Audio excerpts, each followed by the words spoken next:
नामदान देकर जीवों को मृत्यु से पहले मुक्ति मोक्ष प्राप्त करने का रास्ता बताने वाले वर्तमान के पूरे संत सतगुरु बाबा उमाकांत जी महाराज ने 80 दिवसीय काफिले के समापन पर 22 नवंबर 2017 को ग्वालियर में भक्तों को संदेश दिया कि अगर ये सोचो कि मूर्ति या फोटो की पूजा करके पार हो जाएंगे तो ये संभव नहीं। जब महापुरुष चले जाते हैं तब उनकी याद में मंदिर मस्जिद बनाते हैं, उनका नाम ना खत्म हो जाए। जब कैमरा चला तो फोटो खींचने लग गए। फोटो किसका? जो रामकृष्ण बन के बैठ जाता है, चाहे वो दिन में राम राम कहता हो, रात में 250 ग्राम पीता हो, लेकिन अगर वो राम बन करके बैठ जाए तो उसका फोटो कैलेंडर में छप जाएगा।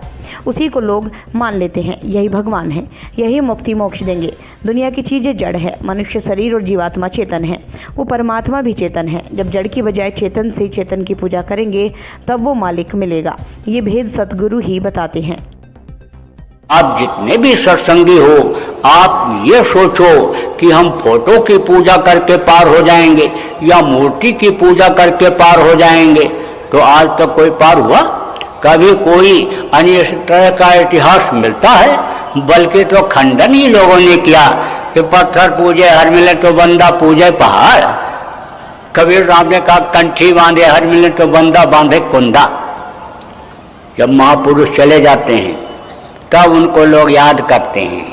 जो उनके नजदीक पहुंच जाते हैं उनको तो लाभ मिलता है, और जो उनके ऊपर शंका करते रहते हैं, उनसे दूर रहना पसंद करते हैं, वो यानी फंस जाते हैं, जा नहीं पाते।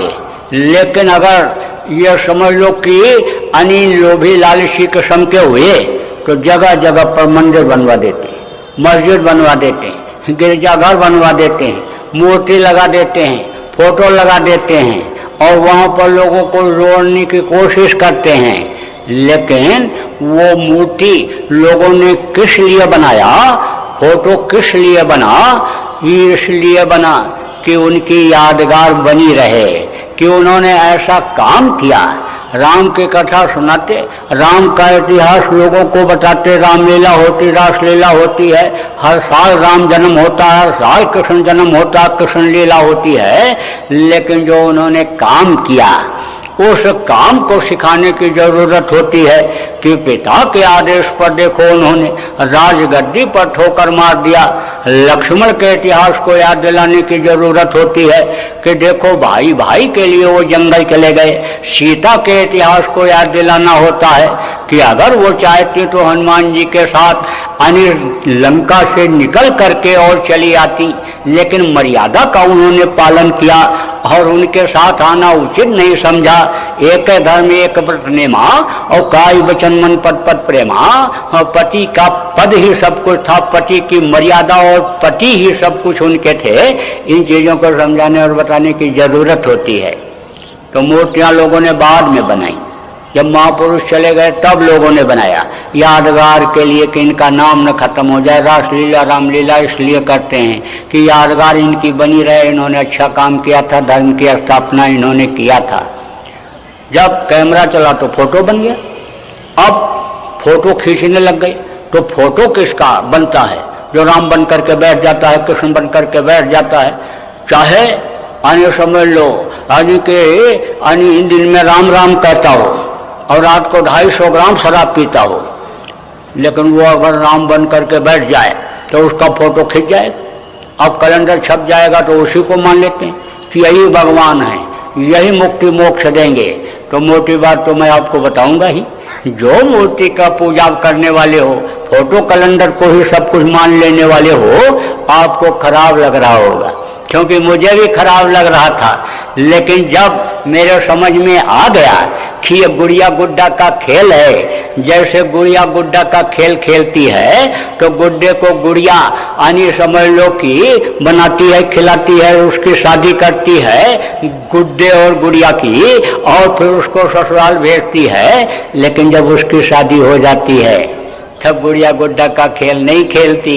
तो मेरे भी समझ में जब आया कि वो तो गुड़िया गुड्डा का खेल था, असली पति तो कोई और है, वो परमेश्वर है। जब ये समझ में आ गया तो मैंने भी आज उस गुड़िया गुड्डा के खेल को छोड़ दिया, नहीं तो मैं भी उसी में फंसा हुआ था। बहुत से लोग ऐसे हैं जिनको यही नहीं पता है कि शाकाहारी रहना चाहिए, क्योंकि प्रचार ही कोई करने वाला वहां पर नहीं है।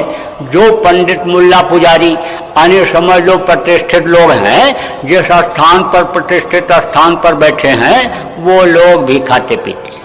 आप चले जाओ इधर बंगाल, चले जाओ उड़ीसा, चले जाओ उधर असम, नागालैंड, इधर चले जाओ तमिलनाडु, आंध्रा, सब खाते पीते।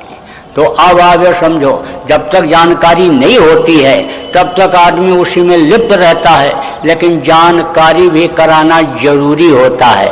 तो जानकारी आप सब लोगों को करा दे रहा हूं कि सोचो कि मूर्ति की पूजा कर लेंगे और मनी समझ लोग फोटो की पूजा कर लेंगे और लोगों को करा देंगे, हाँ उसी से हमारा मुक्ति मोक्ष हो जाएगा, लोगों को मुक्ति मोक्ष करा देंगे, तो यह संभव नहीं है। यह शरीर चेतन है और जीवात्मा चेतन है और वो मालिक चेतन है। चेतन से जब चेतन की पूजा करेंगे तब वो मालिक मिलेगा। यानी समझ लो कि जब रूहानी इबादत होगी, यानी ये जो जिस्मानी ख्वाहिशों की इबादत खत्म होगी, जब रूहानी इबादत होगी तब वो रहमान मिलेगा।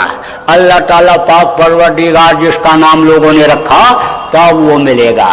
है तो वो एक ही, लेकिन उसका नाम लोगों ने अलग अलग रख दिया। जैसे आप समझ लो कि महापुरुष हुए जिनको फकीर कहा गया, संत कहा गया, है तो कोई मध्य प्रदेश में हुआ, कोई उत्तर प्रदेश में, कोई बिहार में, कोई बंगाल में, कोई समझ लो कहीं भी कोई हुआ मान लो, या दूसरे देश में हो गया, तो उसी तरह का तो नाम रखा जाता है। बच्चे का नाम उसी तरह से रखा जाता है और वहाँ की बोली भाषा भी उसी तरह की होती है। ऐसे ही उस मालिक का उन्होंने नाम रख दिया कि 100 करोड़ नाम, लाख नाम कृष्ण के, लेकिन है तो वो एक ही। यानी जीवात्मा तो सबके अंदर एक है, चाहे हिंदू हो, चाहे मुसलमान हो, चाहे सिख हो, चाहे ईसाई हो। जब अज्ञानता रहती है, ज्ञान नहीं होता है, तब लोग लड़ते और झगड़ते रहते हैं।